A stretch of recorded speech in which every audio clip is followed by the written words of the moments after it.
All right. Welcome once again. Happy new week. Thank you very much for getting time to be with us on Obinna Show Live. It's been an interesting weekend. Where this country is going, the speed that this country is moving at we can't comprehend. But we're here to give you the news and give you the juice.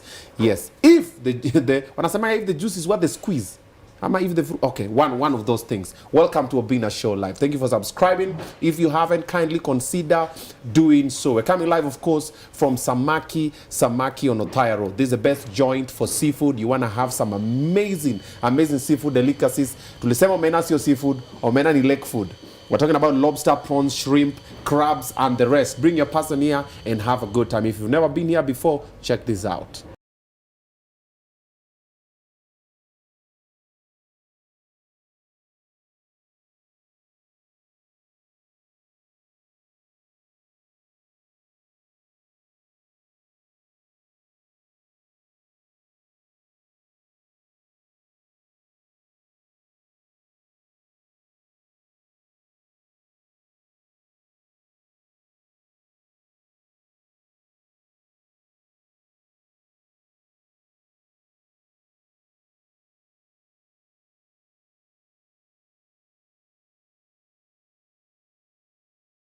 Alrighty, there you go. There you have it. That is Samaki on Othaya Road. You can also order out ama order in. Yeah, inategemea penye uko. Alright, the number is on the screen. Naona mushaingia muko live. Nice. It's a happy Monday. Alright, Sharon Karaoke, Mariam Sarah, Maureen Mokogoti. Okay. It's fine. Jina ni yako. Alright, Lynette Mora, Lady Next Door. All right, thank you so much, Lois Njoki, Regina Mutama, Lilian Nyakirario, Asanteni. Ama Ali was the first one actually. I'm waiting. Emmanuel Victor is also here. God is with us, definitely. Lois Njoki, Caroline Jagi, Miriam Sarah, Brenda Lodeni, Julie Kandush, Safi Negeza mtoto wa mama, Judy Moraya wakisi, Muhandachi Pia is also in the building. Irene Bet, Karugi, Michubu, Patrick Njoroge, Daisy Wamboy, Mary Chuchu, karibuni sana. Tell your brother to tell your sister that Obinna is in the building. Obinna Show Live is live. Miriam Gasheru pia tayari uko hapa. Alex Kipchirchir ako in the building. Charlotte ako hapa. Asanteni sana. Metri Nauma ako in the building. Asanteni sana. Purity na Musia, much tuned in. Asante sana. Simuseme mko wapi, ndio sasa nikisema najua mko wapi, nasema huyu ako hapa because mkisema tune watu wanafikiria nyinyi wote mko hapa Kawangware. Niambie mko wapi bana, nijue mko wapi. All right. How is our daughter Mili uko sawa. Ochola Michelle, karibu sana. Locked in, Muranga wako ndani, thank you very much. Okay.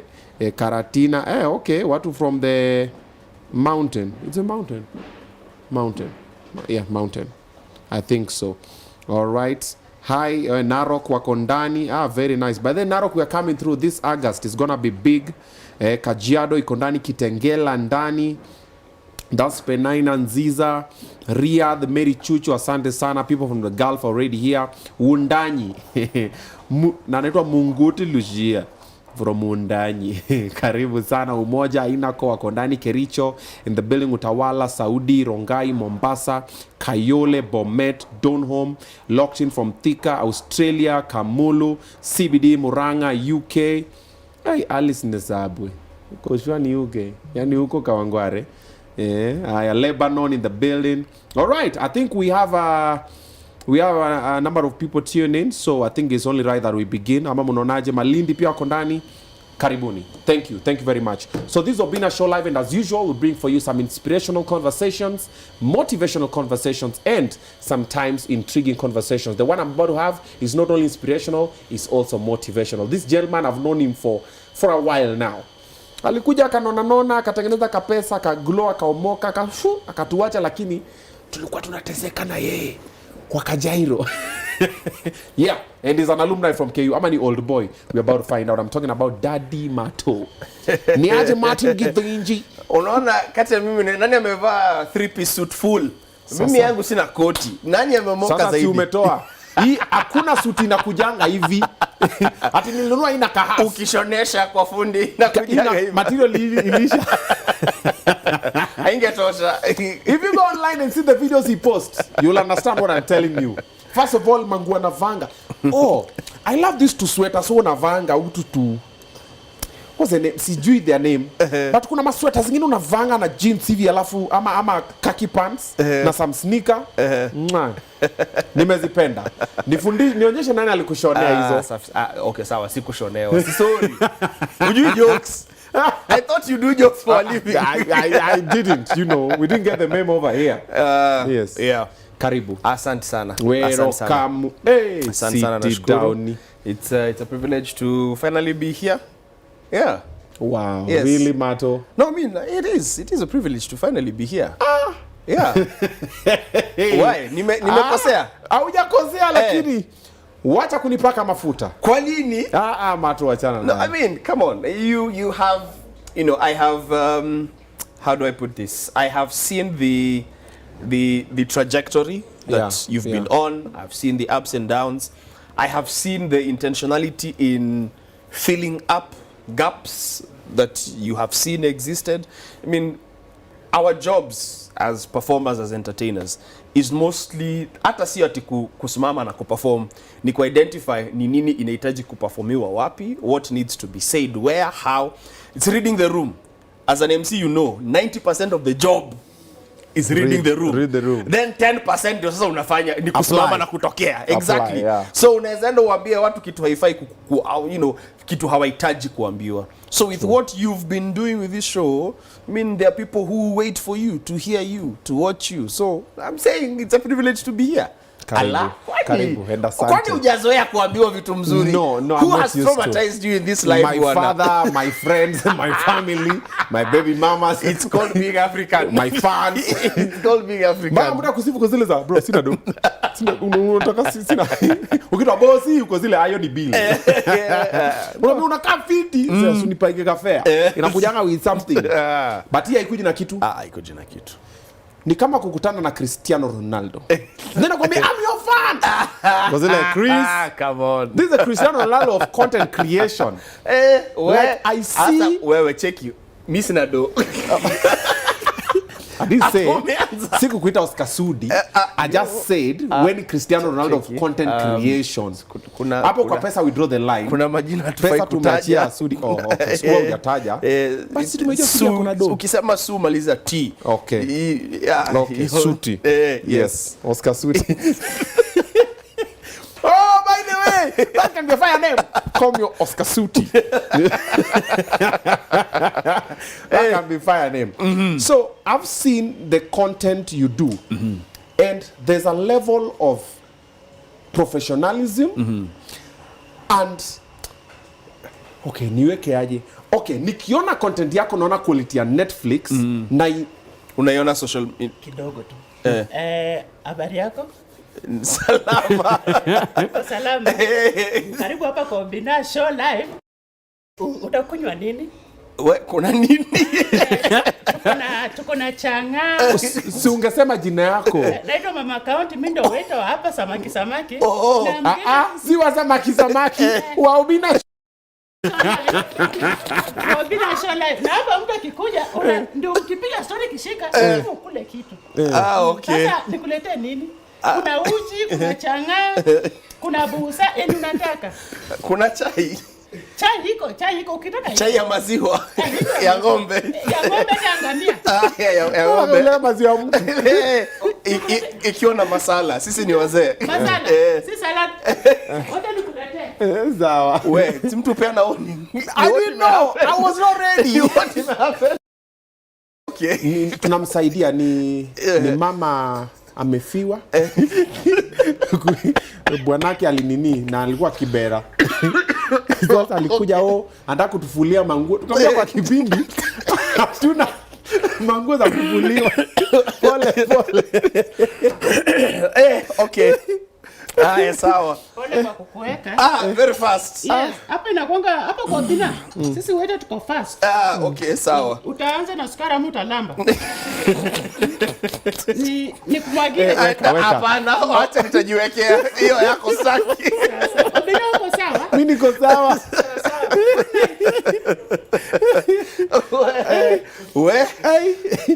Itaninyonga hii. Speed Kenya inaenda nayo. There's some sugar here. Masala iko sawa? Iko sawa kabisa. So what I was saying before we were rudely interrupted. This is not rude. This is tea. Oh, yani offer tea. Wacha nishukuru mwenye amenioffer. Of course, women will always win. Yana ameniruka. Women. Okay. Women. So, I've seen the content that you do. Yes. Bro, venye unashooting win on Netflix. Unaweza tokea kwa video moja mara 17. I'm like, mzee. And then unajiongelesha, unakaa chini huyu anatoa sijui kadi. There's something you did for Absa. Yeah. Sijui kadi huyu ametoka na kadi, huyu ametoka na deal gani, huyu ako na mashida. And it's you. I'm like, my G. Yeah. And even before that, I used to see you do content with your wife. Yeah. I think during COVID. Yeah. And still, I used to see the direction. I was like, yo, this guy has it figured out. So, bro, let me give you your flowers. Thank you very much. Kwa content creation, Cristiano Ronaldo. Nashukuru. One man army. It's been a journey. Yeah. I always say I am a sum total of all the decisions and choices that I made before to get me to here. Of course, where we started, which was wakati tu nilikuwa Campo when we were doing the Kajairo music comedy show. Ilikuwa ina leverage on talent and skills. Talanta ya kuwa mjinga hapa kidogo hapa na pale, kusema upuzi hapa na pale, inaitwa creativity. Unaweza kujifurahisha, unafurahisha watu. And then with time unaongeza skill ingine. Nina realize kumbe ninaweza andika script. Unaongeza skill ingine, kumbe ninaweza simama nyuma ya kamera na nishoot kitu. Then sasa the world becomes your oyster. You start thinking of the craziest things that you can do. So wakati pia pressure inakuja nyumbani ambapo lazima ulishe familia. Wacha nikwambie, there is a difference between when I was a single boy and when I became a father of one. Wacha tuanzie hapo. Leave alone now that I'm a father of 3. It's called entry level. You tested the waters. Things, yani unajipata hauna space ya kuketi chini ujifikiririe wewe peke yako. Lazima ufikiririe wengine, and it's either you go big or you go home. True. Now go home has no option because right now home people will be looking at you. Where are you going? Where is what we expect from a father. So nyumbani ideas zinakuja hapa na pale, tukaanza content creation na wife, especially because of course I have a background in theater and film. I have been an actor on TV and screen, on TV and film. Nimeandika scripts, nimedirect. So wakati nilijipata tulishoot kipindi nyingine hapo hiyo kali sana inaitwa Na Jonnie. Hiyo Na Jonnie mpaka sasa watu wananiita Jonnie kwa street. Yeah. Days of my youth, it was one of the best shows that I had been, one of the last best shows that I had been as a title character to date. And venye kipindi iliisha hivi, najua industry yetu, the bigger you grow, the harder it becomes to continue growing. Unafikaga mahali kuna ceiling. Ndio hivyo, umekomea hapo. Unaenda unaongea na maproducer wanakuambia, bro, umekuwa star siku hizi. Siwezi ku-afford. So we tulia tu. Bro, kuna kipindi niko nao lakini broadcast wanataka new faces. Hawataki ku-recycle faces. Ati bro, mazi siwezi ku-afford. Siwezi ku-afford. Naona ni kama nitakudharau nikikuofa hii pesa kidogo. Sasa hizo niko na kitu. Nothing. They offer me. Nipe opportunity ya kukatata hiyo kidogo. I realize hapa hivi ni kama kidogo nimebaniwa na industry. Acha nijitafutie njia yangu. So I started content creation. I was like, within wakati umefika, you've been pushed to a corner. You need to start with what you have, do what you can immediately. Mimi niko na kamera hapa hivi, niko na skills za kamera, niko na simu, actually nilianza na simu, niko na skills za kushoot, ninaweza edit. So ninangoja nini, na nilisomea hizi vitu shule. KU I started by doing maths and business. Shtukeni. Maths and business. Nilianza na maths and business. What happened? I think life happens. Interests zangu zilishift. I switched from maths and business to theater and film. So hapo ndio nikaendelea kugather skills za theater and film. Ambazo zimenisaidia mpaka sasa hivi. Hata hiyo maths and business inanisaidia sasa hivi kwa sababu lazima kuna decisions zingine umake kwa life yako ambazo maths and business. Kama baba ya familia lazima ujipange. So hiyo mimi skills zote zenye niko nazo nikasema wacha nichukue zote nianze kitu. Cast sina saa hizo. Naangalia hivi naona kuna bibi na kuna mtoto. Tufanye hii kitu. Tukaanza. Did they accept it? I mean, of course, hakuwa na understand ni what ina happen. Alafu mtoi unajua ana work na Kenya tu, una work na Kenya yeye ata offer. I remember the very first video we did, I just worked with what he had to offer. Mpaka ilikuwa video ya wife ametokea amepaka makeup, ni una notice ka kitu tu kako off, unamwambia kuna ka kitu tu sasa mimi sijui kupaka makeup, akarudi akakuja sasa amepaka makeup vibaya zaidi mpaka mtoi kacheka. Like that moment was so natural. Uzuri kamera ilikuwa hapo hivyo kucapture. So unacheza tu na edit. Alafu anafanya kitu kingine random kama kunifunga mdomo. Basically kumaanisha usikawahi ongea. Saa zingine ukicomment kuhusu makeup ya bibi, hiyo unachukua tu whichever point ilikuwa unaiweka kwa edit. You just tell, editing ni ku retell story. True. Ni ka retell story tena. Tukachapa kwa mtandao. It was my very first video as a content creator. The rest I had been posting as an actor. Nachukua content ya show tumefanya, ninaweka kama trailer. Okay. But that was my first content as a content creator. Na ikaenda. Guys liked it. Hey, you're like, wait a minute. So there's something here. Kuna kitu hapa. Why are we struggling and now I can hire myself. Exactly. Hapo kwa kuhire yourself. Unajua una realize you're working for yourself, you're working to build your own brand. Wewe unaenda ukijijenga. Yani wewe unaweza kosa kuwa na time ya kucheck out because ideally you don't check out at any point. No. Hata ukiwa kwa street no, not even kwa street. Ukiwa mahali out, kuna vitu wewe huwezi fanya. Definitely. Juu uko job bado. Yeah. You're still working for your brand. 24/7. Cameraman hapa hivi anaweza enda misbehave venye anataka, haijalishi. Yeah. Akirudi hakuna mtu anajua yeye ni nani, hajui yeye anafanya kazi kwa Obinna Show. Anaenda anafanya zake, anarudi.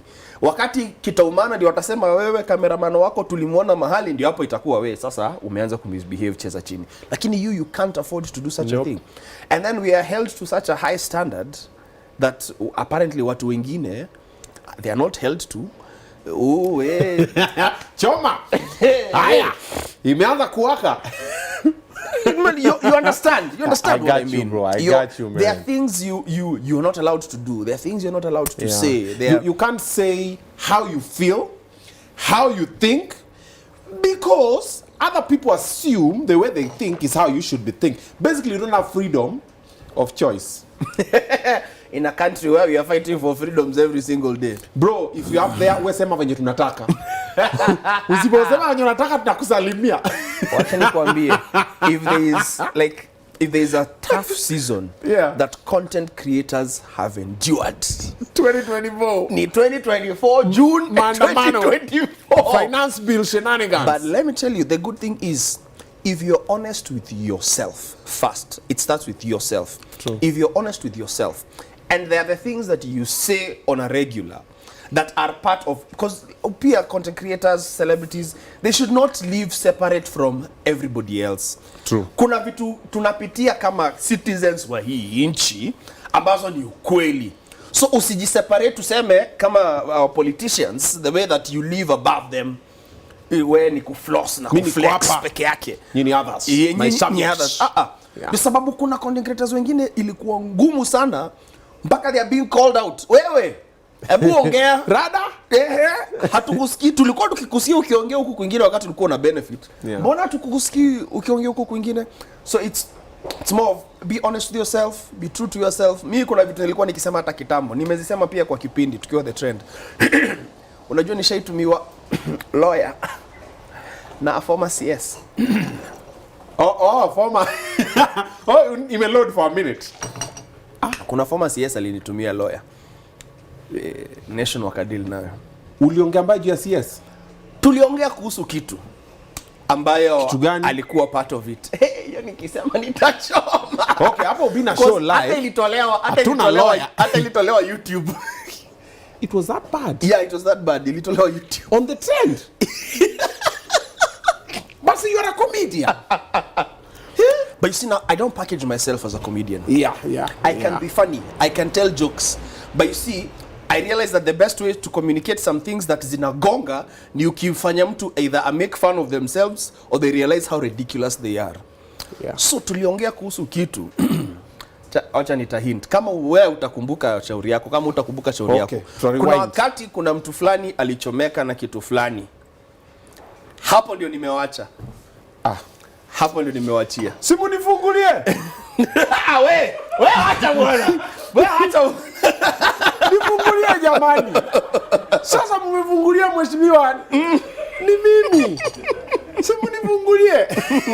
Sisi hatujataja mtu. Tumesema tu tufungulie. Yeah. I thought he had like a strong cushion for nini. Let me tell you. Apendagi jokes. Kipindi ili tuseme uzuri wa work for mainstream media. Wako na muscle. Hapa nikichoma lawyer watatoka wapi? Hapa ukichoma bro. Hawa watu wako jobless. Mimi nikishikwa hivi bagage nyinyi mnaenda nyumbani. Hapa sitawadanganya. Unawaseti. Nasema it was not me. I was told Rube. Na hivyo ndivyo kulienda. Yeah. So saa zingine the space for the content creation right now is very volatile. It's I can't say really volatile. I think we're getting to see people for who they exactly are.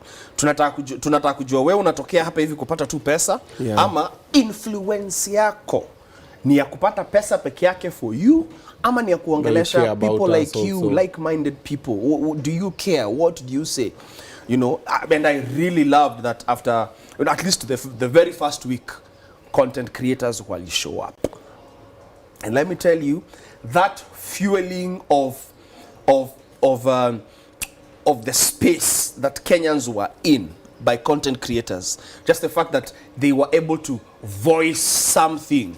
Wanasema ai hapa enyewe kuna venye hakuendi vizuri. It's part of what helped whatever movement we have in Kenya right now get to where it is. Because digital space where content creation nowadays thrives, most communication that was happening there was through content creation. Bro, ilikuwa content creation. Hata watu walikuwa wanafanya TikTok kwa maandamano. Ilikuwa content. It's content creation. And it's and it is what has made also, because most of the things content creators do, other content creators from other countries see. Yes. It's what has made Ugandan people realize, wait a minute. Nigerians are like, hold up. Ghanaians. They're like, hey. Yes. Nigerian jollof is better than...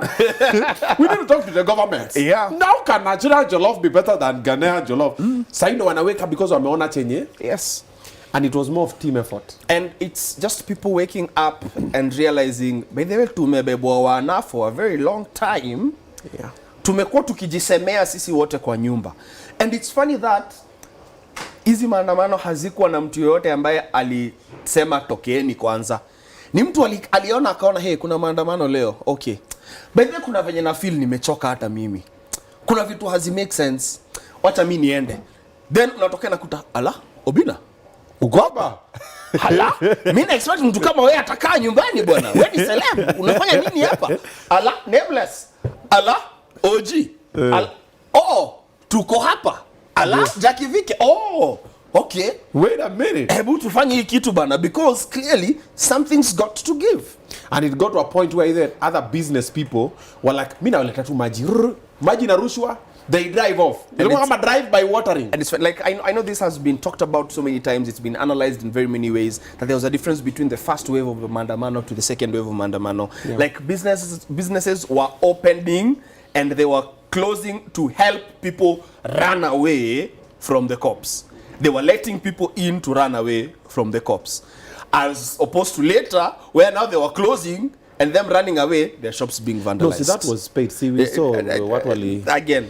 Yeah. No, that one was there. We are not mentioning names, but goons were paid to come haribu our peaceful mandamanos. Yeah, but the one thing fine. I'm very proud of, as far as the content creators were concerned, is that waliweza kuongea. Wale waliweza kuongea waliongea.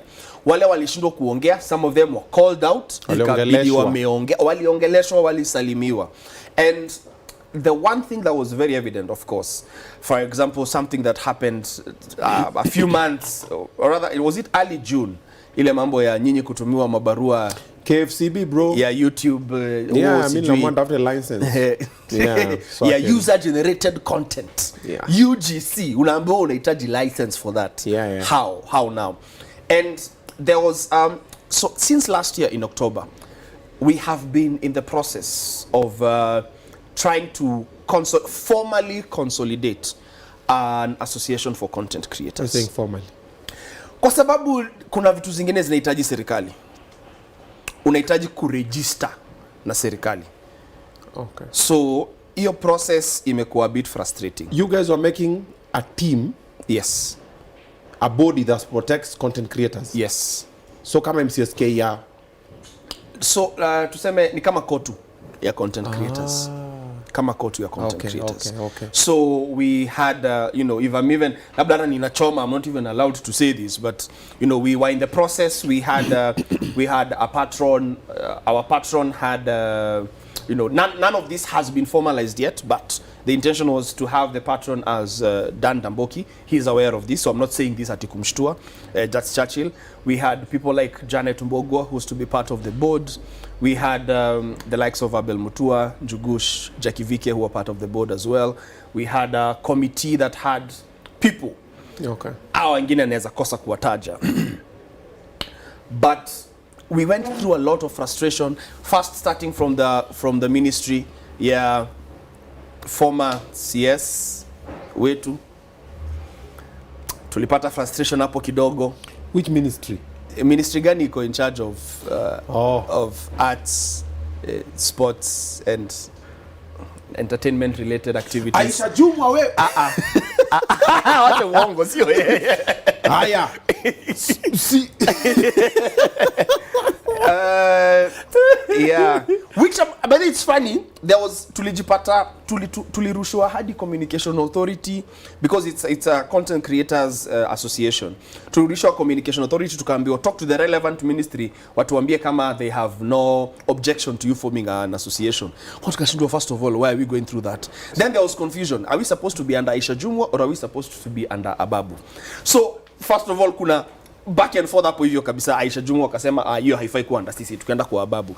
Ika take process, eventually tukapatiwa, tukaenda tukaingia kwa registrar, tukaanza hiyo process.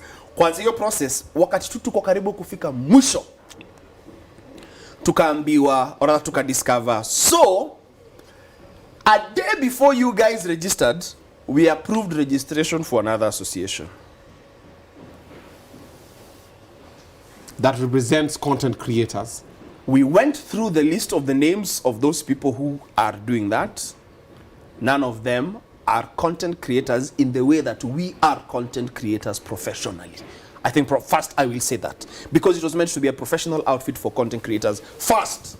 Then anybody else, it's like Kotu, inachukua kwanza first professionals, then tunaenda tukileta wengine. They are not content creators in the way that you would mention this person and say, yes, he's a content creator. That makes sense. Secondly, wakaenda wakatutoa kwa any of those people we had been having conversations with, like the Kenya Film Commission, wakatutoa kwa some of the things that we were part of, tukatolewa wakasema, we are the officially registered ones. Wow. And then the best thing that they did, the best thing that threw us completely off. Yani ninaongea kuhusu hizo vitu labda ninachoma, lakini nilifika mwisho. We had a name. Unajua hizi vitu za kuchagua name venye zo take time. We researched, we brainstormed, we did focus groups trying to come up with a name for the association. We came up with a name, presented it, then they came, they took our name exactly and switched the first and the second one.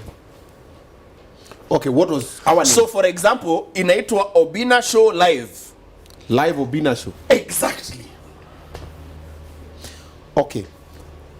Can we talk about the name of the... Tuachane na hiyo kwanza. Because you see, one thing we realized as well is we don't want to give too much attention to them.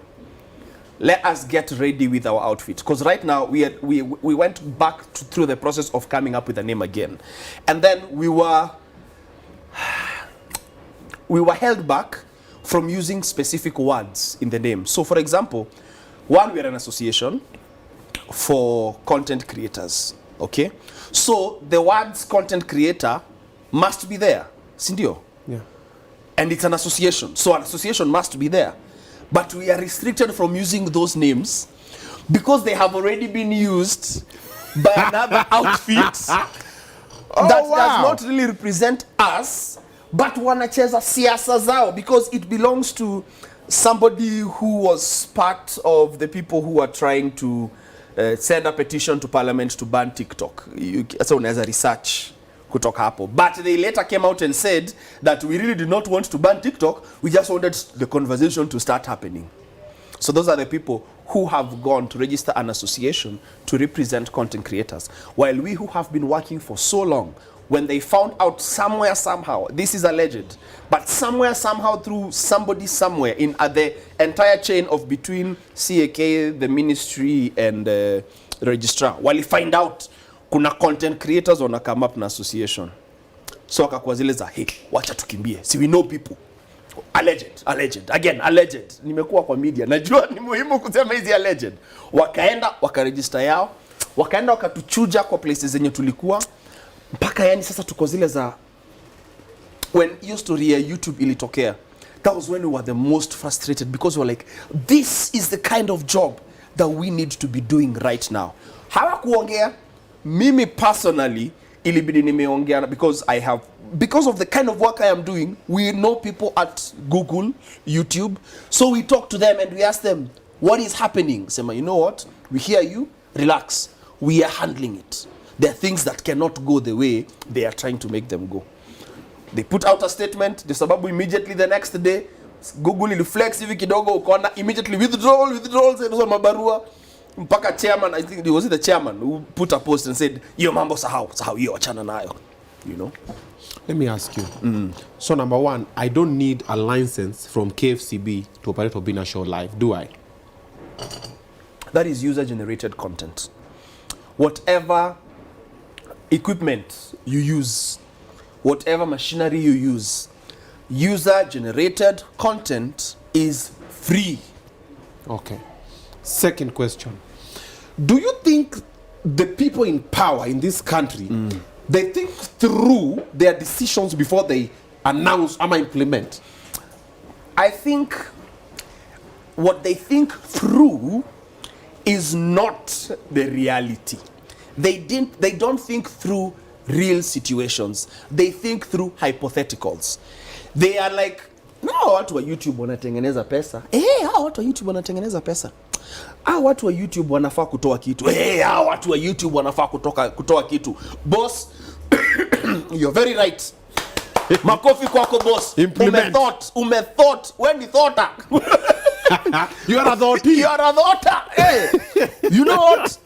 Tuambie tufanye nini tutafanya saa hii. Ambia watu watoe pesa ya licenses and approval nini.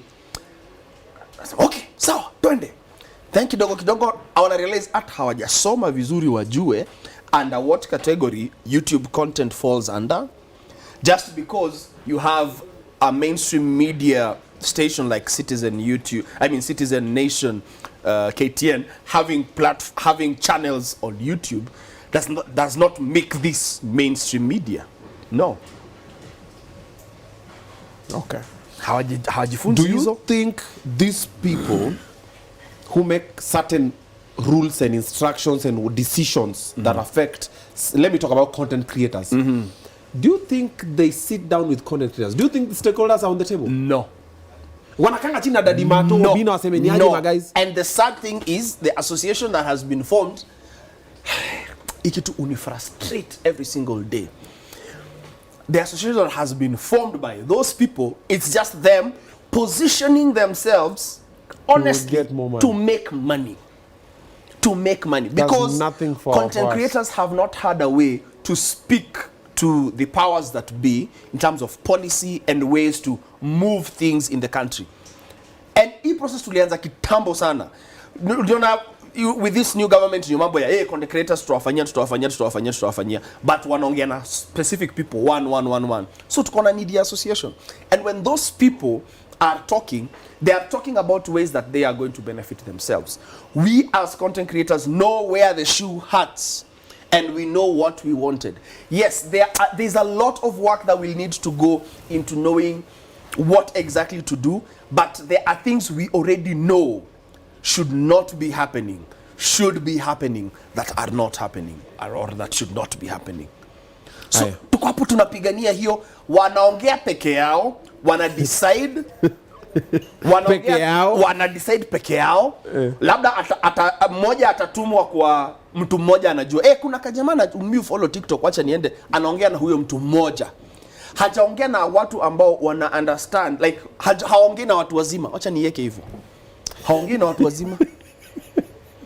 You know, Obinna, we are the adults of our generation. You need to, kama umesahau, kama umeenjoy kupiga upuzi hii miaka yote, you need to remember now you are an adult of this generation. Mimi mtoto, please. Wewe usipoongea, wewe usiposema kitu, watu watakuangalia washindwe, kwa nini Obinna haongei? That is why Gen Zs are so angry and frustrated right now. That's another thing that people need to understand. Gen Zs do not want these positions of power. They want the people who are in the positions of power to do what they are supposed to do.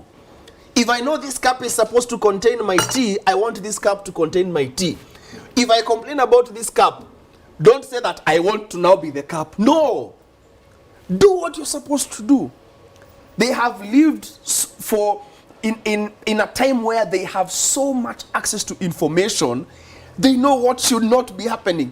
Sisi tukiwa tulikuwa tunafichwa. Tulikuwa tunaambiwa moyo endi choo. Mtoto ametolewa kwa supermarket. Vitu kama hizo.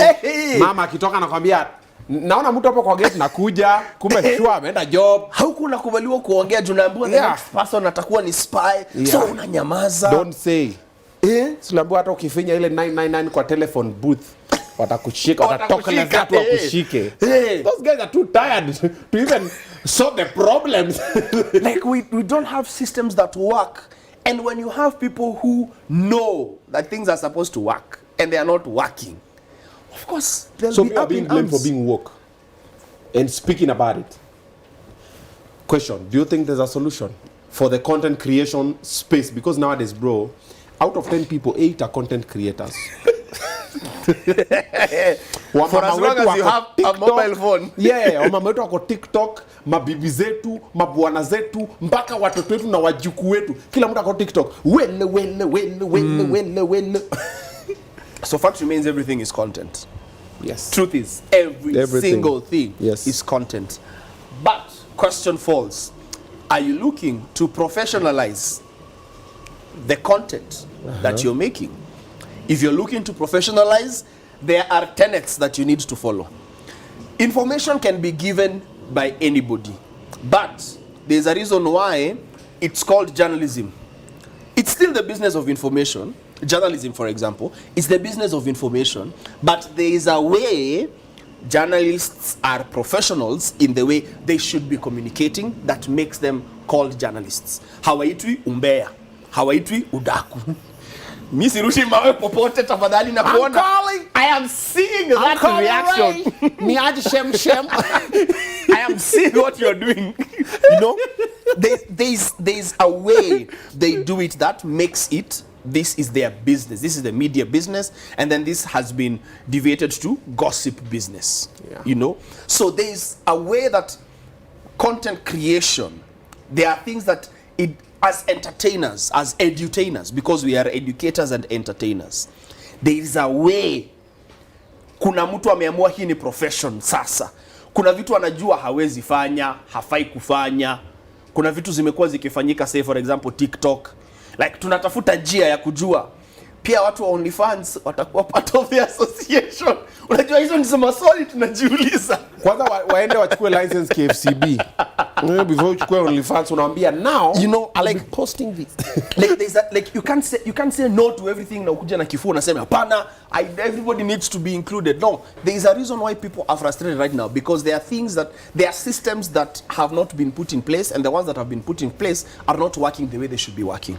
So we are in the process of we have been in the process of trying to figure all that out until sasa tumekwamishwa na hiyo process ya sasa tumekwama, tulienda tukakama up na jina ingine tena, sasa tunangojea tu ile siku tutambua. Yes, also ndio they take the sweet time. So for now there's no solution now until probably, because we need a body to represent us and to communicate our frustrations. At the moment we are very disorganized. Mimi ndalia yangu hapa, wewe ulie yako, Butita lie yake, nani alie yake, Abel alie yake. Unfortunately, we don't have one voice because they are frustrating, they are diluting. Yes, because even when you say it, yes, they will like unaona kama institution on YouTube. Had we not had that communication come directly from watu kama Google kuongea, labda ingebaki tu hivyo. But you know, hata wao realize, hey, ini biashara yetu inakuwa affected. Hey, inabidi tuseme kitu, otherwise hata sisi biashara yetu itakuwa affected. But sisi kama content creators, sisi wenyewe, we are still, and we're not, I'm not going to stop that fight. We are still going to fight. We are going to climb this mountain and we are going to hack it.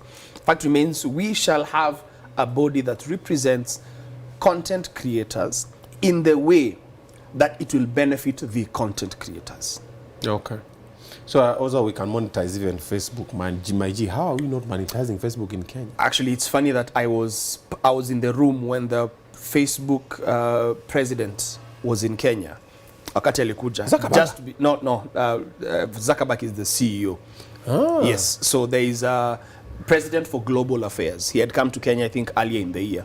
Na akaenda State House. Na hapo ndio alisema by the end of June, between June and July, monetization will have already begun on Facebook for Kenya.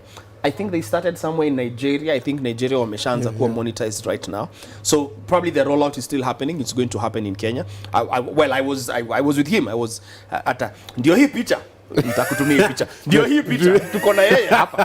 President of Facebook Global Affairs anaitwa Nick Craig. Yeah. He was here and he said monetization will begin in Kenya. So I'm only hoping that happens. But you see, kama kuna mtu atakuwa miketi mahali anasema ndio hii monetization ianze, nirabiche kitu, you have to monetize me first. You monetize, because that has been the problem with this country. Yeah. Systems don't work because kuna mtu anahitaji kulambishwa gatekeepers. Yeah. Parastatals in this country are falling and failing because kuna watu wanangojea kurukishwa. Funding inakuja, donors nini, investors kwanza before yende watu. Investor anasema niko na 3 billion, mtu anasema mimi nipatie bilioni moja yangu. We shall not mention names or point fingers. Yeah, we're just saying sorry, the mobile subscriber wewe cannot be reached. Wewe si tumezima hiyo simu. Oh. If the shoe fits, we're just saying we have information. Napatikana Kware. Yeah. Hey, Marivayala. Bro ni kubai. Baka nimesikia joto. Ni chai. Ulichai. Mama kaunti akulete maji. Ubalance. Where hii conversation inaenda speedy. Now I want us to go back to where Daddy Marto started content creation or being in this space, because there's someone who's watching is like, who's that guy? Yeah. It's like, why is it dropping such fire points? Lakini naona kuna wengine wanakuta njoro wa Uber.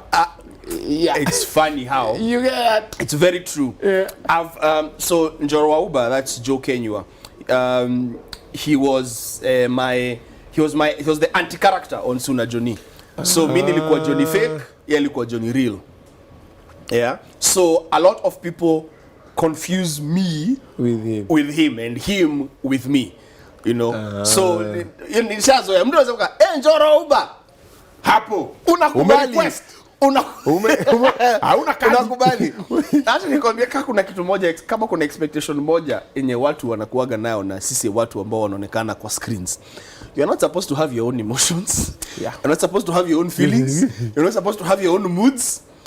The worst inakuaga mtu ananitumiaga DM aniambia nilikutana na wewe tao kanilenga. So naanzaga hivi, uliniona? Kwa hivyo wewe ndio ulinilenga. Wewe ndio uliniona, lakini ulinilenga. Wewe ndio uliniona, mimi sikukuona. Bro, I was thinking about this today when I was coming here because I met someone as I was passing, driving. Obinna bwana salimianga watu. Nikasimama kichu. Nika reverse. Kwambia, bro, there's so many people who know me. I don't know so many people. Yes. If you meet me and you know me, say hi. Hautakata? Sema Obinna alikusalimia ukanyamaza. Yes. But I don't That know is bad. you. That is bad. Kwa nini nakwenda hello? Hello. Unajua mimi nishafikiria kufanya skit ka hiyo. Tao. Niende tu ikisalimia watu niaje.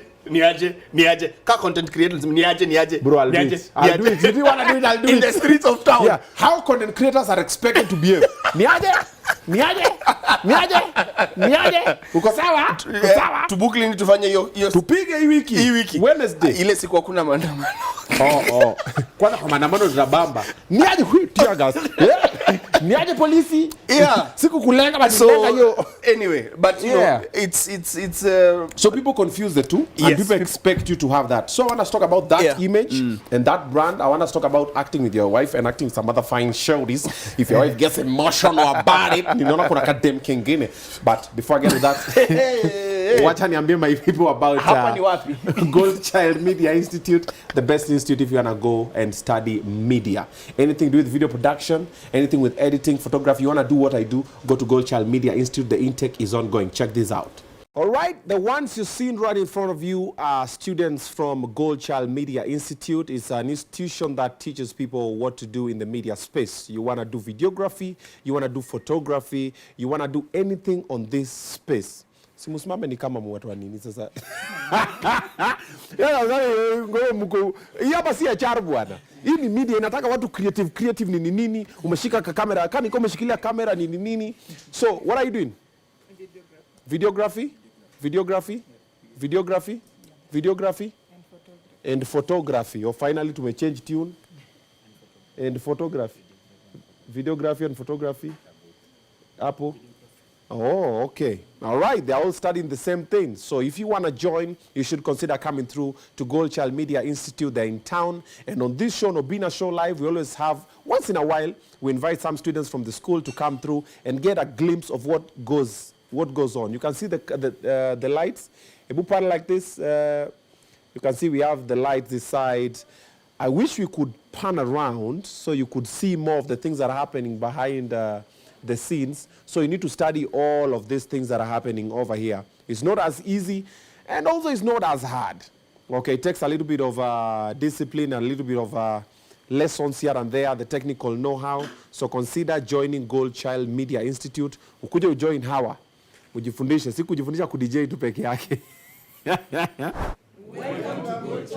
All right, there you go. Do the needful. They're in town. That is Development House. Fika hapo uchukue nini yako. So normally, when the guests pull up, mademo wanafanyanga 360, wanaume wanaweka kiatu hapa. Shoe game. So mguu ya left ikuje hapa. Wanaitisha hapa, sio mimi. What do you mean? Mguu ya left weka tu hapa. Hivyo. Hapo, there you go. Wanaona crocodile. The skin of the crocodile. Wacha nitoe uparare wa miguu. Atupaka lotion miguu. Mwanaume ni kukosa kupaka lotion miguu. Ndio hiyo umeona mmetulia, walikuwa wanaambia aweke kiatu tuone shoe game. Bro, hii ni ngozi Hii ni ngozi bana. Bro. Hii ni ngozi. Nyangi nini? You killed a crocodile. Iko sawa. Mmeona mmefurahia? Haya usa breathe. Okay. Hivyo ndivyo kunaendanga hapa. Tunaweka watch pia. Unaweza weka. I'm just confirming. No, inategemea kama ni 1 million. Kama ni watch za 50. Si ndio na kuna guest hapo ulikuwa unaleta waongelee kuhusu watch zao. Wewe. Mishipi zao. Bila hiyo kitu wewe. Mishipi zao. Hatuna lawyer. But now I know what to do. Kipata tu do hivi. Na no double sided belt. Ngoja uone. Si yangu ni double sided. But it's not worth that amount. Unataka ni pesa ngapi? Good. Kwanza nimekata saa hii asubuhi. Nimekata saa hii asubuhi ndio ifit. Nimeshtuka. Stress ya maisha my friend.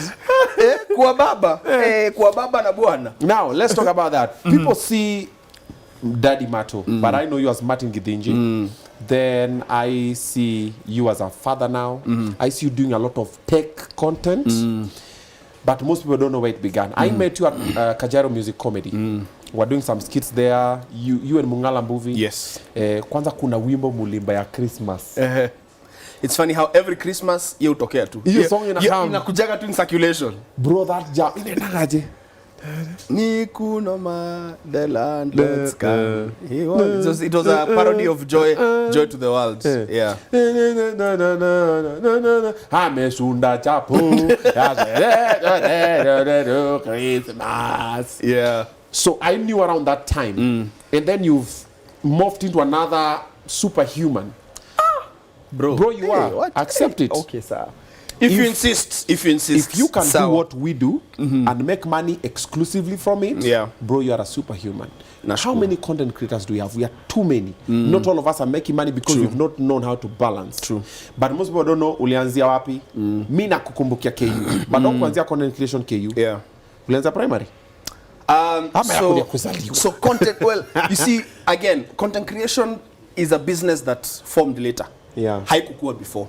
But kitu fani ninakumbuka Njugush akiniambia, unajua, I think that was in 2017. 2017, Njugush ndio alikuwa ameanza sasa content creation. Akiniambia, unajua kuna video zako nilionaga kitambo sana, zilikuwa zikini inspire. Fulani hapo, hiyo umesema hiyo ya Christmas YouTube. Akasema, guy, ili inspire mtu hapa anajenga manyumba za milioni, mimi ndio bado niko hapa na struggle. Unajua yeye aliingia as the first person at the right time, aka hit the ground. Yeah. Ameenda as a pioneer at that time, you know. Sisi bado sisi tulikuwa tulianza tukakuwa frustrated, tukaanza tena tukakuwa frustrated, sasa tunaenda tukibalance tu pole pole. Yeah. You know. So I started as an actor, I think, when I was 4 years old. Kanisani, plays za kanisa, nini vitu kaa hizo. Farisayo. Nishaikuwa Joseph, nishaikuwa Yesu. Primary school nishaikuwa Kaisari. Kaisari. Like really? Nimezi act zote. Primary school all the way, high school, you know, drama festivals, nini kufika hadi provincials, etc. After high school kuingia sasa KU, kuingia Kenyatta University Traveling Theatre. Immediately after high school, before Campo, kufanya Traveling Theatre, going to high schools, performing set books. Ndio sababu niko na mafans hadi Kisii. Kwanza Kisii tulienda, kuna shule ya wasichana hapo ilikuwa inaitwa Kiriari Girls. Hiyo shule ilikuwa na confuse watu. Kisii iko na wasichana wazuri, wacha niseme hivyo. Kisii iko na wasichana wazuri. Mimi ni bwana ya mtu. I am talking about 2004. Ni wewe unarudi kwa hiyo nyumba. Sasa jitete. Niko na bibi mzuri. Nikisema Kisii iko na wasichana wazuri na niseme niko na bibi mzuri. If it's a fact, it's a fact. Bas, appreciate. Yeah. Anyway, so nikiwa Campo, I joined Kenyatta University Traveling Theatre, ambao kuna mtu ametufail too of late, yani. Kawaida ningesema the one that was famous for coming up with the famous ridiculous trio of akina Mbota Mongare, Tony Njuguna and others. Photoshopper. Hapo alituangusha kidogo. I'm an expert. Hapo like in videography and photography. Mtu nampenda na namheshimu, lakini hapo alikanyaga live. Hapo alituangusha. Yeah. So, you know, there were the people who were part of that. Then of course akina Kajairo walikuwa huko Mudomo Bagi kidogo when they were looking for fresh new talent to be part of their show, which is where now we met. Wakatupata huko KU tukifanya upuzi yetu, akasema hii upuzi yenu inakaa imeenda group of schools. Kujeni muongeze hiyo upuzi hapa hivi. Tukaenda tukafanya, ikafika mali ilifika, haikuenda sana. It did something. You know, there are clips that I'm still also sent to date, kama ile pale kwa Tomboya statue. Yani mulikuwa mmefail exam. Remember. Yes. Results zilikuwa natoka, so nyinyi mkaenda saa wale bottom last. Yes. They never covered. Yes. Zilikuwa nyinyi. Yes. Nilitumwa na mtu yo reason nikasema, nimetoka mbali. Nimetoka mbali. Mambo beach. Nimetoka mbali. Yeah. So, hizi vitu zote zina build towards content creation because it's the same skills as an actor, as a writer, or as a director. Sasa, what is called content creation is the distribution platform, which is now social media. You know, YouTube, I think your video hiyo ya Nikunoma, I think I posted it on YouTube in 2006. Ukiangalia history yake in 2006. So tulianza kitambo kwa YouTube. So that is actually what is leading to now me being a tech guy. So I've always been a tech guy. I have always loved Could tech. discover YouTube si kwa tech guy. No. Let me just put it out there. Let me tell you. So you could discover YouTube. It's being in touch with what the trends in tech.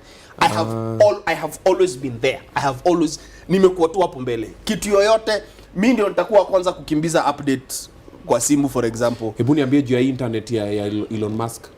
Starlink. Yeah. Kweli. Kama nafanya tu kama umenini.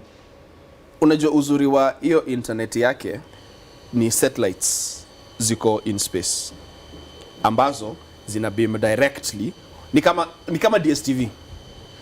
So na DSTV venye hata ukiwa loadwa unaweza pata DSTV. Yes, hiyo internet hivyo ndivyo iko. Juu sasa hii nyingine ya undersea cable lazima cable ifike. Hiyo iko space. Sasa zingine unaweza get low in case satellite imeamua kwenda Amerika. Uko Gwanju. Uko hivi unangoje inaweza enda low lakini sio sana kwa sababu pia ina move pole pole.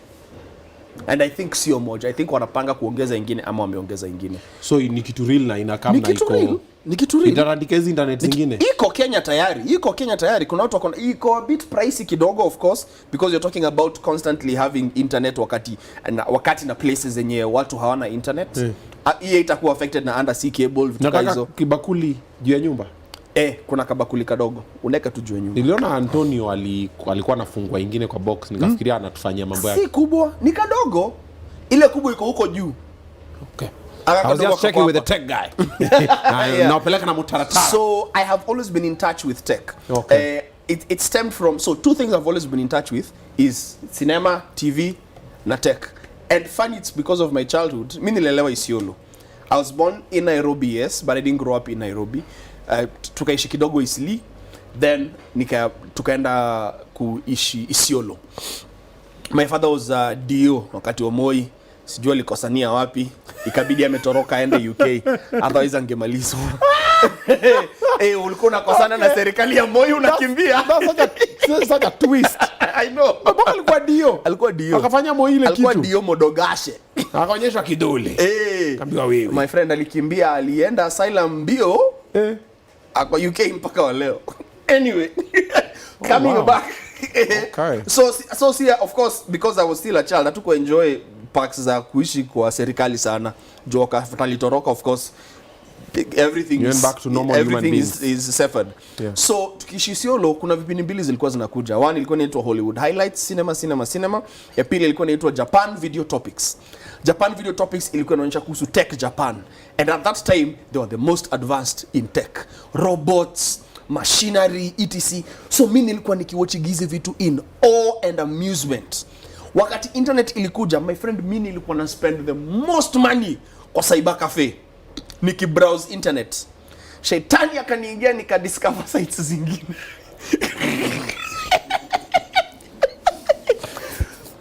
za hacking. Za hacking. Wewe sijui unasema nini? Clearly, I didn't say nothing. Sisi tumejua tu you are hacking things huko definitely. Kuna kitu ilininyongwa. Yeah, it was hacked to death. So I was very in touch with tech. And then my question every time would be, inafikaje huku? Inafika huku lini? Inafika huku aje? Wakati internet ilitokea hivyo, like smartphones ilitokea hivi za kwanza Kenya. Huawei Ideos. They were the very first phones to be introduced in Kenya as smartphones, like mainstream. Na mkumbuka hadi wa leo, advert ya Catherine Kasavuli akiongea kuhusu 40,000 apps available on a phone. Sasa mimi ndio mtu simu nilikuwa najua unaweza move from Java uende Symbian, hizo hata huko unajua ni nini. Hata mpaka sasa sijui ni nini. Like wakati uko na katululi una move Java ni maana kununua kahawa. Smartphones za kwanza zilikuwa Java based, then advance ya hiyo ilikuwa Symbian based. Advance ya hiyo ilikuwa kina BlackBerry na ma personal digital assistant PDA. So mimi nilikuwa napenda hiyo kitu, yani Android kutokea hivi ndio mimi nilikuwa na Android ya kwanza. Nimekimbizana nayo. Like with every advancement ndio mimi nilikuwa hapo. So nime experience a lot of consumer tech. Okay. By consumer tech I mean hizi vitu zenye tunatumia kila siku. Siongee kuhusu vitu kama coding, vitu za maajabu zenye zinahitaji a lot of understanding. So hizi consumer tech nilikuwa in the space where I can see, understand and then communicate. So mimi ndio nikiwa kampo, mimi ndio mse, hata wakati computers ziliingia, watu wanaweza have computers nyumbani. Mimi ndio mse nilikuwa naitwa na lecturer kwa ofisi, ananiambia watu wa tech department wameshindwa kuhandle computer yangu. Kuja, alikuwa anaitwa Dr. Mwathe KU, ananiambia kuja nifixie computer yangu. Mimi naingia, kama ni kuformat nahitaji kuformatiwa na format na install all the relevant apps, ananipatia kathao kangu, mimi napata ka pocket money, ninaenda KU radio. Ilikuwa na computers ka 20 zilikuwa zimedonatiwa na sijui American Embassy ama ilikuwa Finnish Embassy. Nilienda nika set up zote, na kuna tech department KU hawakuji kufanya chochote, walingojea. Like unajua probably ni either it's because of bureaucracy and everything.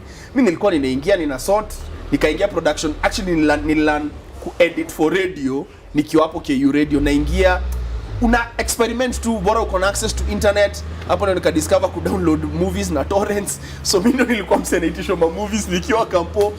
Room yangu ilikuwa inajaa watu watch movie, watu, yeah, people of all genders, yeah, and classes. Bro, you've lived.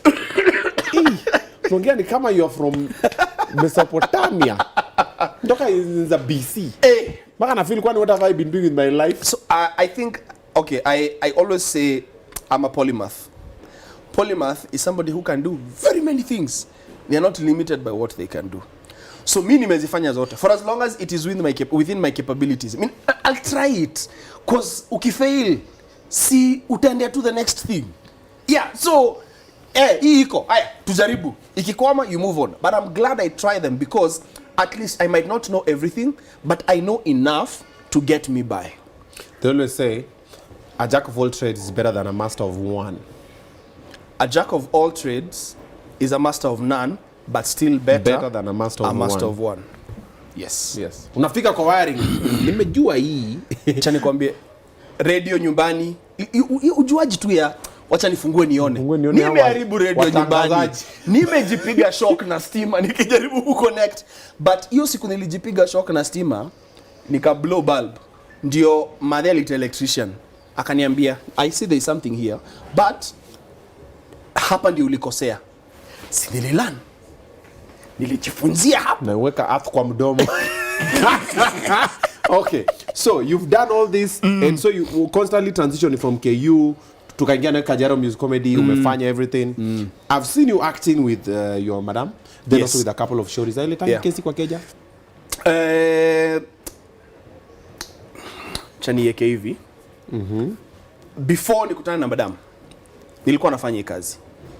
One of the shows nilimuonyesha, na mimi mtu asiniingize kwa shida kwa sababu ya hii. Okay, disclaimer. Najua kuna mtu aliingia shida kwa sababu ya kusema hivi. Mimi niliandika script ilikuwa imeandikwa. Tulikuwa, mimi ni bwana ya Sarah Hassan, na kulikuwa na scene tulikuwa tuna kiss. Sio mimi niliandika script, mimi ninajisema. Hata kama aliandika script pia haijalishi. Watu walipasha Belmutua for nothing bwana. Watu walimpasha for nothing. But mimi niliandikiwa script, and one of the very first shows nilionyesha madam ni, unaona, kuna saa zingine tunafanyaga vitu kama hizi. This is the level, inaweza fika hapa. Wacha niseme venye alikuwa anaimanisha lakini hakuivocalize. This is the level we're playing at. So when you come on board, expect such. I'm gonna be kissing a couple of shoulders, and there's nothing you can do about it, because actually, it's career. Unajua kuna play nilikuwa nikifanya, we were kissing every day for 65 shows. Every single show. And you are married? Merchant of Venice. No, nikiwa. No, that was before. Nikiwa set books. Tukifanya set books. Let me just throw this in there. Since you're already talking about kissing. Was the show fine? Because it might also be torture. No, unaweza kiss mtu umesema how many episodes? But there is no space for feelings. Whether she's fine or not. Even if there are no feelings, if I'm acting and I'm gonna be dressed like an inisi, I'm like actors unajua ambao hawako fine. Okay. Okay. Anyway, so it was just more of communication, that their emotions are left outside. Hapo mnaingia kazi. uko na responsibility ya kuonyesha huyu character kenye angefanya.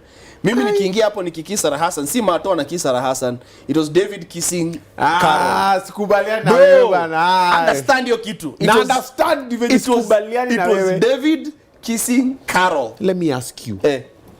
Sarah Hassan. Yes. Tanya. Yes. Mimi.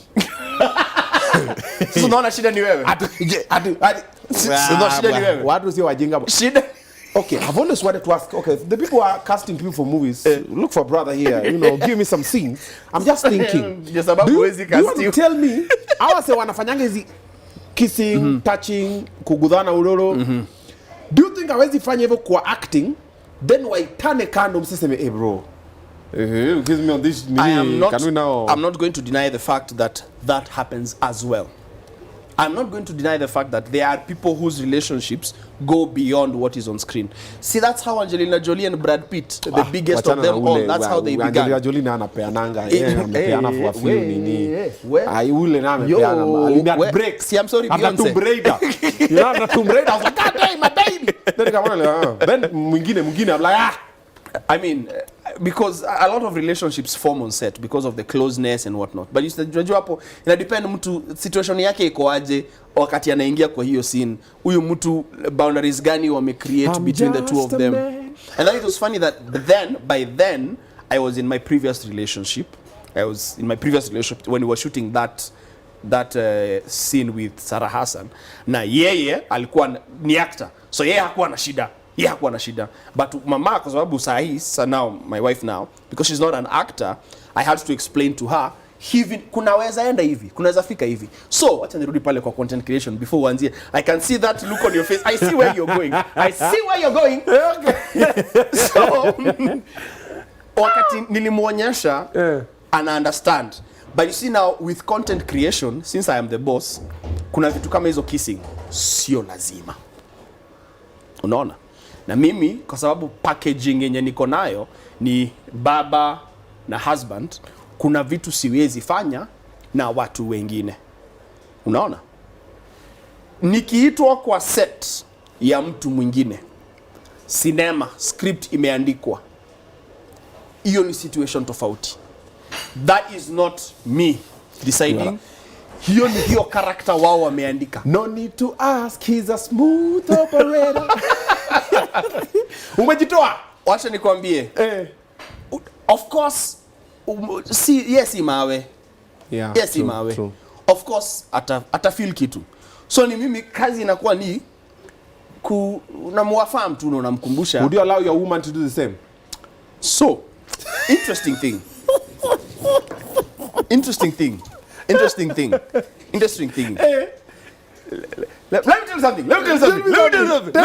tell you something. Tell me something. Kama ni actor, yes. Kama ni actor venye mimi ninajijua kama actor, yes. No, nasema saizi. Kama sio actor. Saizi. Kama sio actor. Wewe si ungojeni. I'm giving you a diplomatic answer. Kama sio actor inakuwa ngumu. Kwa nini? Because I have been in a situation where tulikuwa na scene na mtu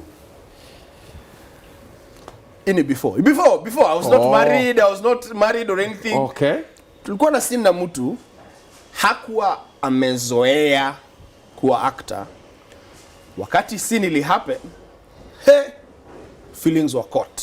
Senior ya kukiss. Feelings were caught. Umekiss watu wengi. Feelings were caught. Unajua hiyo ndio baya kukaa venye unakaa, unakuwa unakastiwa kama jamaa wa ma relationships. No, sisemi eti unakaa mzuri. Nasema unakaa tu mtu wa ma relationships. Unajua kuna watu hawakai kuwa na ma relationship. Like who? I wonder.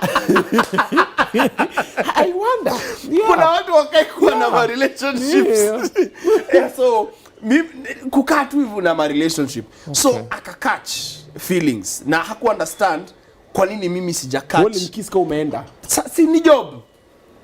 You can just kiss me like that and then you don't call me again. You're like, wait a minute. So moving on. So what happened? So you guys end up in a relationship? No.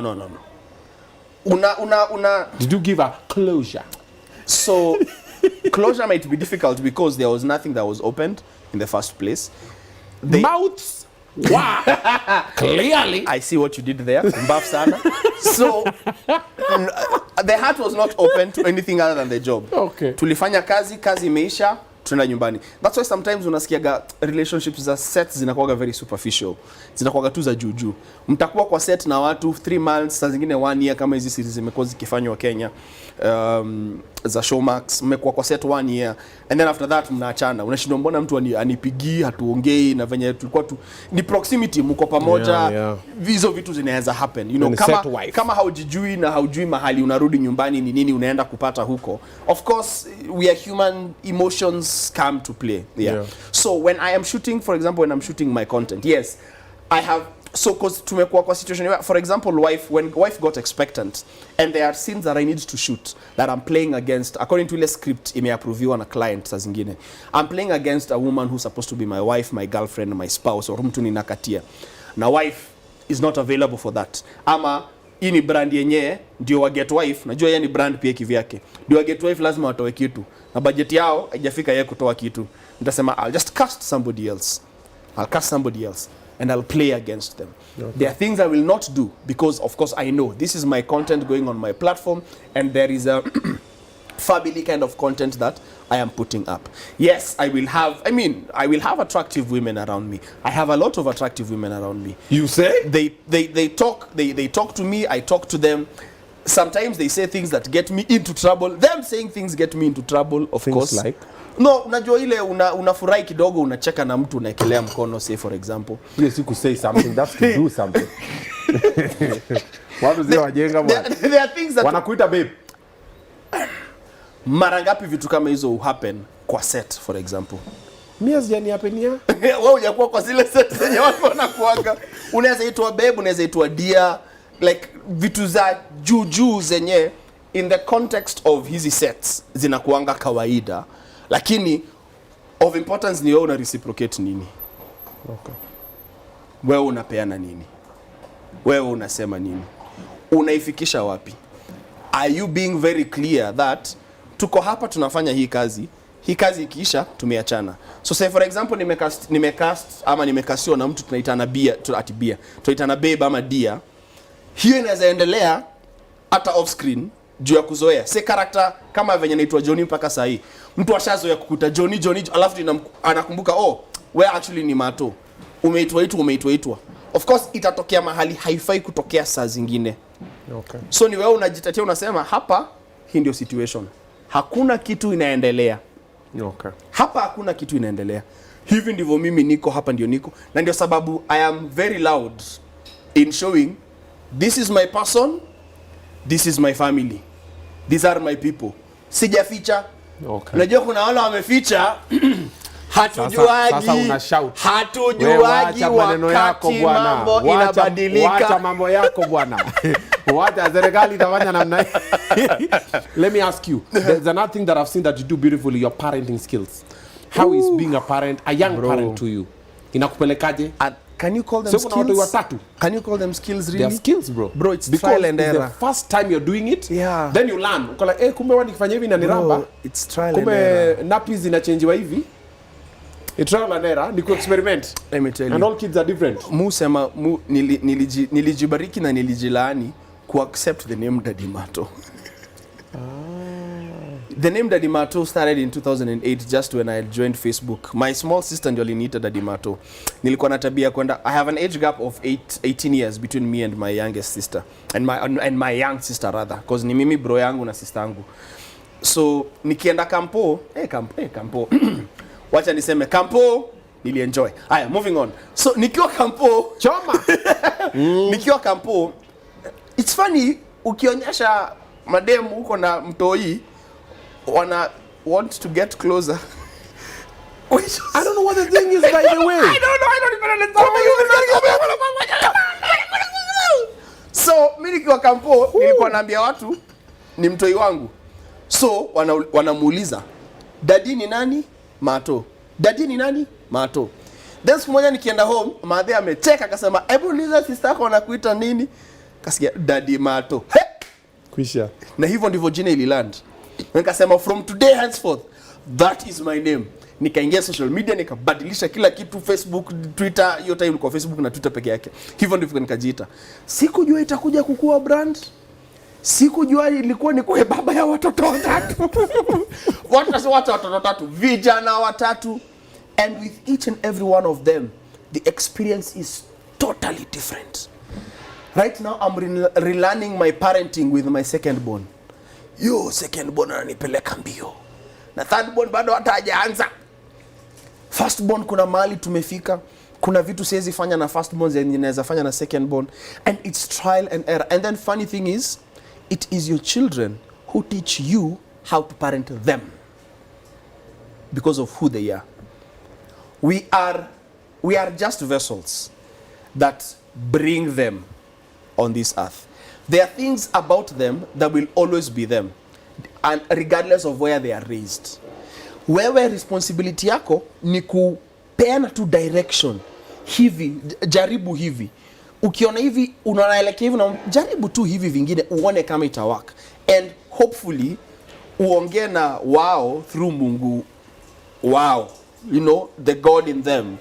You talk to them and appeal to them. That I want my child to be kind. I want my child to be peaceful. I want my child to be caring. I want my child to be considerate of others. I don't want my child to be selfish. There are things about selfishness that is childish in itself. But how are you able to teach them? Juzi, Jana, my firstborn, sees my secondborn sharing, and then he's like, Daddy, Frankie has learned how to share. Like, yeah, he's growing up. Because my secondborn sharing has been a problem. Na haisaidi, because my firstborn is 7, my secondborn is firstborn is turning 7, secondborn is turning 3, thirdborn ameturn 1. So, you are 3 na 1, they are very close, of course, because of your age gap. Lakini wanapigania the same things. But huyu firstborn ana notice, secondborn anaanzia kushare na huyu thirdborn. Oh, he's actually learning something. Because hata yeye firstborn najaribu kumfunza kuhusu sharing na kuachia huyu secondborn wasipiganie kila kitu. Namwambia anataka simu yangu. Firstborn akichukua, secondborn atataka hata yeye. Mwambia wachana na yeye, ataboeka nayo. Atakaa nayo, realize alikuwa anaitaka juu unaitaka. True. Lakini juu sasa uitaki, ataachana nayo. Anasema, okay, let's see. Anakaa nayo kidogo, anapata kitu kingine ya kumexcite, anaiweka chini. Then he gets so excited. Daddy, ameboeka nayo. I told you. You see? So, you just give your best in what you're teaching them. Because the one thing I am very intentional about teaching my children is I want them to be kind, I want them to be caring, and I want them to be brave. The rest will fall under all those things. Don't forget to also teach them to live. Allow them to live. Living their best lives. Yeah, just wait for sure. Because most of the parents, there's a parent seminar I went to in Light School, and the speaker before me said this. Most of us parents, we want our children to live the lives we didn't live. I really wanted to be a doctor. Someone has to be a doctor. Nakulipia. Those ones. So we want our children to live what we couldn't live. Let me tell you the best thing my dad has ever done for me. Yeah. When he went away to the UK, I think I've only seen him once. After that, once or twice. Yeah. The best thing he ever did when I was in high school was he told me, join every club you want to, play every sport you want to. If it means paying for them, I will pay for them. Go for every funky, do everything. Marto kila funky alikuwa hapa. Form 3, sikumbuki weekend hata moja nilikuwa shule. Juu nilikuwa ninaenda functions zote. I was the chairman drama club, I was the vice chairman debating club, I was in history symposium, physics symposium, nilikuwa captain wa tennis club. Like, I did everything. And what it did is that it helped me, one, build social currency. Social capital, bro. It is more the fact that tunajuana hivi, ni social capital in itself. True. Na lazima ningefanya kitu pahali fulani at my point in my life for this to be possible. And I thank that thing that my dad did for me at that time, because it has helped to be me, to be who I am right now. I'm definitely going to empower my kids with that. Unataka kufanya coding, wenda ufanye coding. Ukishindwa na coding, utakutana na watu wamefanya coding. Eventually at your point, some point in your life, you might need somebody to do coding. You will remember, by the way, kuna mtu wa coding tulikuwa tunafanya na yeye. Mimi nili give up, but yeye aliendelea. Every door that I can open for them, I will open for them to do what they want. Not for me to tell them what to do, for them to do what they are able to do. And I thank God for that one. Mushinda nikisema na nitashinda nikisema kila wakati. That is where Daddy Marto was born. Kwenda hizo funky zote, kukosana na wasichana wengi because nitaenda kwa hii shule niongee na huyu msichana, niende kwa hii shule niongee na huyu msichana. Mimi si wakati, tunaongea tu, tunapiga story. The fact that anacheka stories zangu na anaingia box is not my fault. Anaingia box ya kupigiwa story, si box ya vitu zingine. Wewe nakuona sana wewe. Mimi sijasema kitu. Wewe, I see those. Wewe karange tu kwa mafuta yako. Mimi si kwambia oe. Nyabo, you have seen what your husband has been saying on this show. No, I have a fantastic person that I'm building my life with, and with individuals. People are very different. We were raised differently. There comes a time when there will be clashes between who you are and who you want to be, who the person is, who they want to be. And on that journey, mutagongana mahali. It has not been a smooth ride. And I am always open about it. I always say, we don't sell love. We sell companionship. We sell tolerance. We sell the fact that two people can walk on the same path in the best way that they possibly can. They show up in the best versions of themselves. They do what they can. I have an amazing mother for my children, and I thank God for that. I have my own challenges. I have my own weaknesses that reflect on who I am as a husband. I have weaknesses that reflect on who I am as a father, but I work to fixing them every single day. And of importance is to have somebody who has tolerance next to you as you're going on this journey, as I'm also building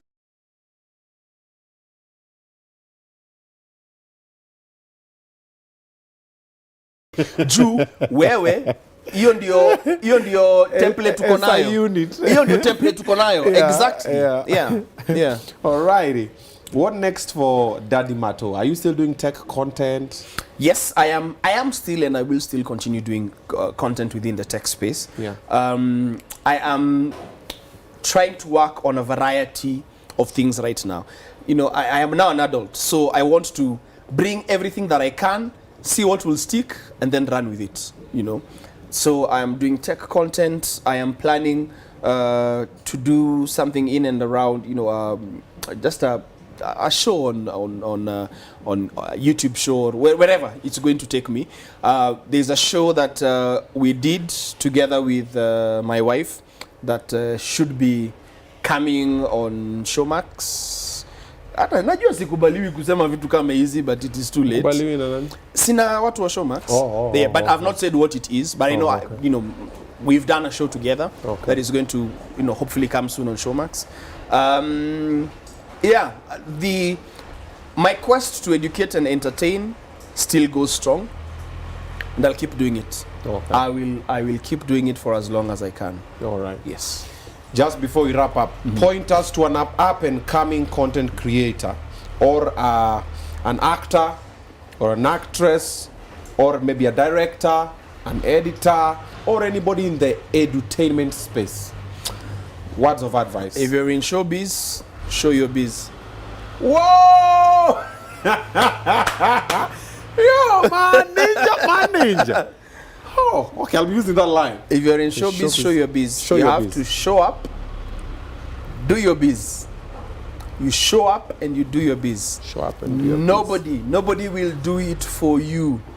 And you see, the interesting thing and the good thing about showbiz is if you have decided that you are the brand, you will work towards that brand even when you're sleeping.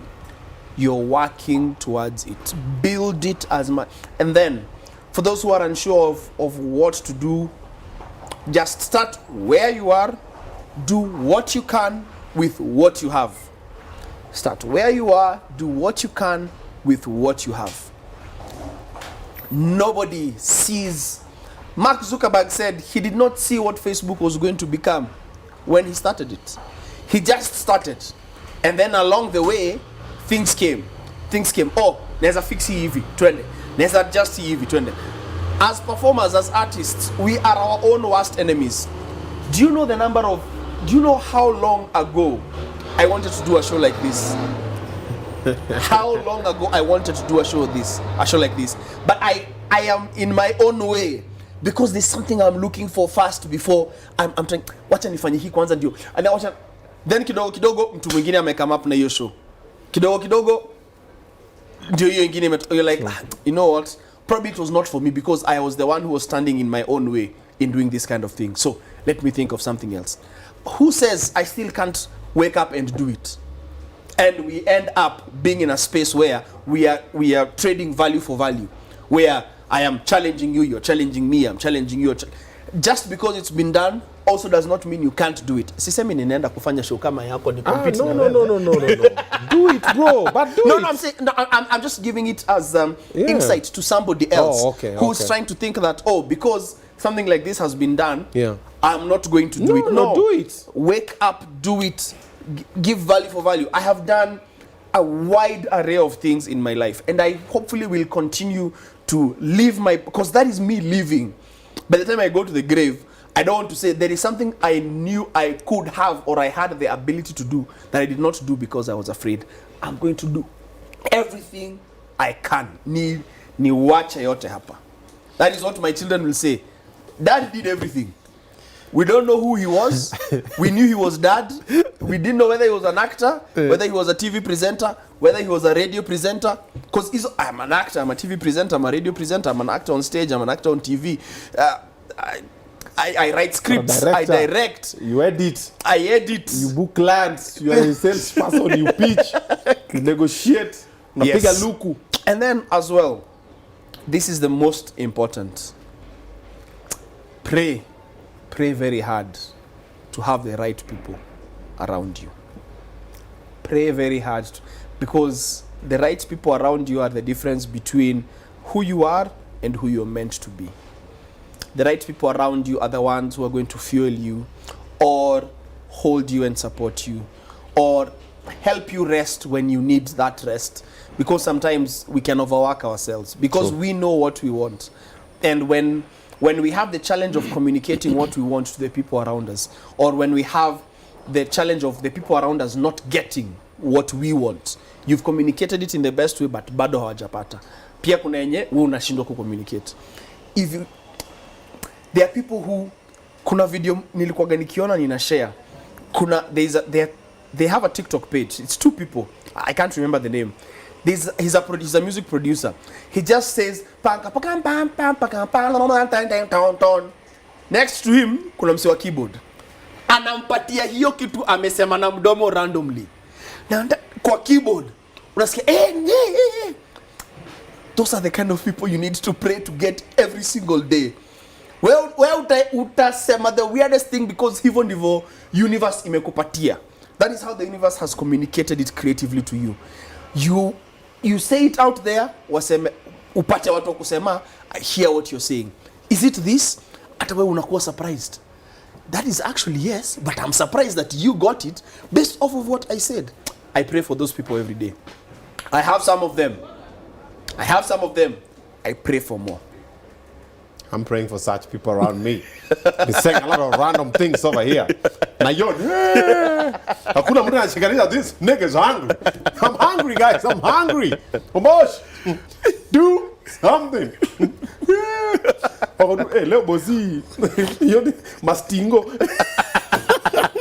Thank you so much, bro. Cheers, Thank man. you for coming through. Yeah. If you have not watched it from the beginning, go back to the beginning and enjoy it. There's a lot of some wise nuggets in there. You'll enjoy, and some inspiration as well in there, and you'll enjoy, and also some advice. All right. Today we have a list. We have a bunch of guests who are coming through. It's going to be a very interesting day. Let me give you a couple of them. We have Chebet Rono, of course, one of a kind. We have Kabuda. Anakuja kuanguka naye anauliza huko na yako. We have John from Kupa, Kenya, coming with funeral drama. Unaona zile matanga zinafikana nyumbani, sijui gari hizi ingia, sijui mtu anaingizwa na huko nyuma ya msituni. This guy has seen all of them because he's in the funeral business. Tunakampiga hiyo story pia. Mwafrika is coming through, of course. We're going to be talking about Iko Nini. What's happening? How did it start? Do you guys know that Mwafrika is one of the fiercest rappers that I know? You have no idea. We're going to be talking about that. Also, Joshua Okayo, the gentleman who was abducted. Yeah, we're going to be here to alia pamoja tuongee to let's figure out where's the country going. Hii mambo ya kuarenye tunaona nini inafanyika wapi na wapi, what's happening.